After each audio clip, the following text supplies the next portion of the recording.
bastante grande do N2O.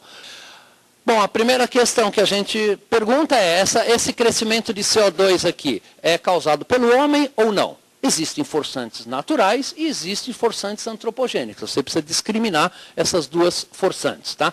Este gráfico aqui, que está no capítulo 2 do IPCC, ele mostra qual é o gradiente da concentração de dióxido de carbono no hemisfério norte para o hemisfério sul, em função das emissões de combustíveis fósseis. Ele mostra que esse gradiente está diretamente associado com a emissão de combustíveis fósseis e que, portanto, realmente a emissão de combustível fóssil domina o gradiente, domina o padrão de distribuição de CO2 no nosso globo. Aqui está o aumento da concentração de CO2 e neste gráfico aqui em azul, também pela primeira vez, está a redução na concentração de oxigênio atmosférico. Tá?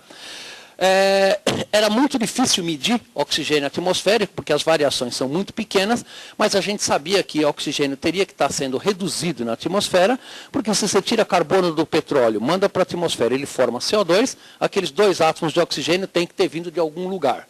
E está vindo de algum lugar e está diminuindo a concentração de oxigênio, mas numa taxa de 300 partes por mil, não é nem partes, está diminuindo. Este gráfico mostra, ao longo dos últimos 650 mil anos, a concentração de CO2 em vermelho, de metano em azul e da temperatura aqui embaixo. Tá? Então, o que a gente observa é que, nesse gráfico, nós estamos observando 4 eras glaciais, e aqui estão as concentrações atuais de CO2 e de metano.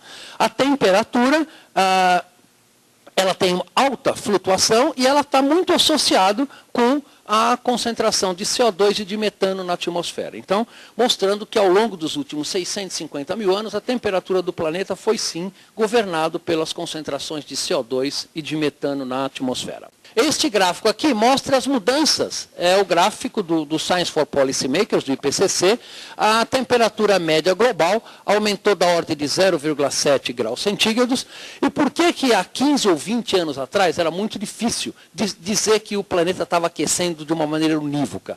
Porque a flutuabilidade do sistema climático terrestre é muito alta, como vocês podem ver aqui, né? Nas variações de 1850 até 1950, mas a partir da década de 60, esse aumento se tornou muito mais monotônico, né? E nós já vamos ver por quê.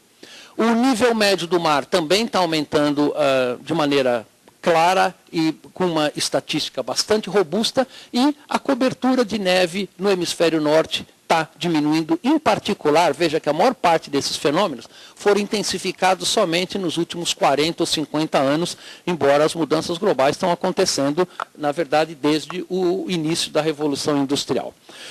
Esse gráfico também é um gráfico que é muito importante nesse relatório do IPCC. A linha preta corresponde às medidas de temperatura para cada um daqueles subconjuntos, porque uma coisa é se olhar do ponto de vista global, a outra coisa é, mas o que está acontecendo aqui no Brasil? O que está acontecendo na Oceania ou na África? Esse gráfico preto, a linha preta mostra as medidas de temperatura ao longo desse tempo, em azul, tá, qual seria a variação da temperatura se só as forçantes naturais estivessem atuando? Tá? E em vermelho são as forçantes naturais mais as forçantes antropogênicas. O que você observa é que para todos os continentes, basicamente, você só explica os valores observados de temperatura se você levar em conta as forçantes naturais e antropogênicas. Bom, esse gráfico também é um gráfico bastante complicado para as pessoas não técnicas, tá? Mas ele é extremamente importante. Ele é um gráfico que contabiliza as componentes da forçante radiativa do sistema climático para os gases de efeito estufa, para o ozônio, para a mudança de albedo da superfície, para o papel dos aerossóis, para o papel da aviação, para alterações naturais da irradiância solar e assim por diante. Como é que a gente faz isso? Porque imagina como é que é você comparar impacto de avião com o impacto na mudança do albedo da superfície terrestre, né? É muito difícil fazer isso. Então, o IPCC desenvolveu uma métrica para fazer isso, que se chama-se forçante climática. Tá? Então, ou em inglês é climate forcing. Então, basicamente, aqui está calculado, por exemplo, qual é a componente do dióxido de carbono que é responsável, o aumento da concentração de dióxido de carbono desde 1750 até o ano 2000, quanto em watts por metro ao quadrado esta componente absorve? É 1,66 watts por metro ao quadrado. No caso aqui do metano, dos halocarbons e do óxido nitroso, metano 0,48, N2O 0,16 e os halocarbons, os clorofluorcarbonos, tá? 0,34. E assim por diante. Tá? O que está em vermelho são componentes que aquecem o sistema climático. Tá? Então, ozônio, a parte de ozônio troposférico, a parte do ozônio estratosférico causa um esfriamento. Então, você tem a mesma molécula causando aquecimento ou esfriamento, dependendo de onde ele está na atmosfera. Então, o negócio é mais ou menos complicado. Mas o grande avanço desse relatório se deu na contabilidade do papel dos aerossóis. Né? No relatório anterior, no terceiro, não existia nenhuma estimativa numérica para o impacto das nuvens no sistema climático, que pode parecer realmente um absurdo, porque as nuvens têm um papel fundamental na regulação do clima.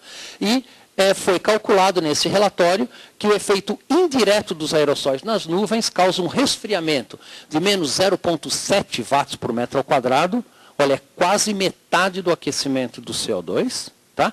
E o efeito direto das partículas de aerossóis é menos 0,5 watts por metro ao quadrado. Tá?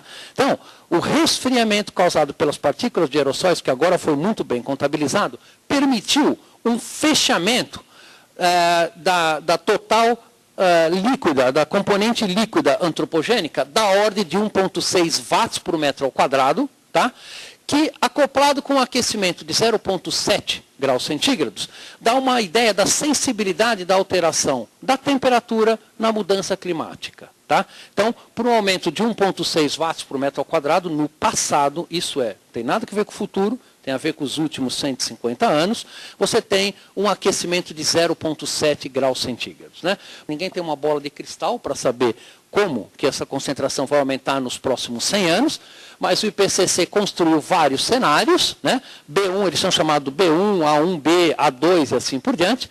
Veja, e aqui tem um cenário da estabilização da emissão de CO2. Tá? O cenário B1 é o cenário mais conservador. Tá? É o cenário que assume que nós vamos conseguir estabilizar a concentração de CO2 em 550 partes por milhão no final do século. Tá? Vai ter que se fazer um esforço muito grande para conseguir estabilizar nesse nível. O cenário A1B é um cenário intermediário com a estabilização da ordem de 700, e o cenário A2 é um cenário onde praticamente a gente continua na mesma taxa de emissão e a concentração de CO2 no final do século vai subir para cerca de 800 a 900 partes por milhão. E do ponto de vista de aumento de temperatura, cada um desses cenários mostra um aquecimento da ordem, por exemplo, de 2 graus no cenário mais conservador, até um aumento da ordem de 4 graus centígrados no cenário mais longo. Bom, mas é importante, esse gráfico aqui, ele mostra o seguinte, o desvio padrão dessas projeções é muito grande, tá? Por causa que é natural, por causa das incertezas desses modelos climáticos. Neste cenário mais importante, veja aqui, de maior emissão, o aquecimento pode variar de 3 até 7 graus centígrados. Tá? Então é uma variação muito grande. Bom, mas esse aquecimento, quando a gente fala de média global, ele não diz muito, porque a regionalização desse aquecimento é muito diferenciado. Tá? Então, por exemplo, aqui, esse gráfico mostra estimativa do aumento regional de temperatura aqui para a década de 30, ou seja, daqui a 25 anos, e aqui para o final do século. Por que a gente fez para 25 anos? Tá? Por causa do seguinte, a maior parte dos políticos imagina, olha, se o problema é para o final do século, eu não vou me preocupar com isso daí agora. Né? Mas quando você fala em 30 anos, a coisa muda de figura. Né? E vocês percebem que o aquecimento é extremamente diferenciado. Os oceanos vão aquecer muito menos que as áreas continentais, porque eles absorvem o calor de uma maneira mais forte. Né?